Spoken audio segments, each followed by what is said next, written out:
Valentine's ഡേക്കൊക്കെ നമ്മൾ സ്ഥിരം പറയുന്നൊരു കാര്യം ഈ ഐ ലവ് യു ആണല്ലോ. കുട്ടിക്കാലം തൊടി ചിലപ്പോൾ തമാശയ്ക്ക് പറഞ്ഞിട്ടുണ്ടാവും, കെട്ടിക്കഴിഞ്ഞിട്ടും പറഞ്ഞിട്ടുണ്ടാവും, പ്രണയത്തിലായിരിക്കുമ്പോൾ പറയുന്നുണ്ടാവും. ശരിക്കും പറഞ്ഞാൽ ഐ ലവ് യു എന്നതിൻ്റെ ഡെഫിനിഷൻ എന്താണ്?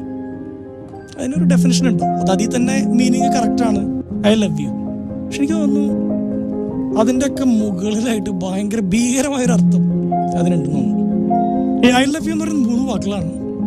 അത് ഐ ഉണ്ട്, യു ഉണ്ട്, ഞാനുണ്ട്, നീ ഉണ്ട്.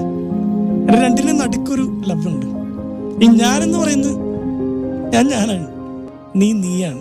പലപ്പോഴും ഞാൻ ആഗ്രഹിക്കുന്ന ഒരു വ്യക്തി ആയിരിക്കില്ല നീ, പലപ്പോഴും നീ ആഗ്രഹിക്കുന്ന ഒരു വ്യക്തി ആയിരിക്കില്ല ഞാൻ. എനിക്ക് ഒരുപാട് കുറവുകളുണ്ട്, അത് പലപ്പോഴും നിനക്ക് അംഗീകരിക്കാൻ പറ്റില്ല. നിനക്കൊരുപാട് കുറവുകളുണ്ട്, അത് പലപ്പോഴും എനിക്ക് അംഗീകരിക്കാൻ പറ്റില്ല. ഒരുപാട് വ്യത്യാസങ്ങളുണ്ട്. പക്ഷേ നമ്മൾ രണ്ടാളെ യോജിപ്പിക്കുന്ന സ്നേഹമുണ്ടല്ലോ,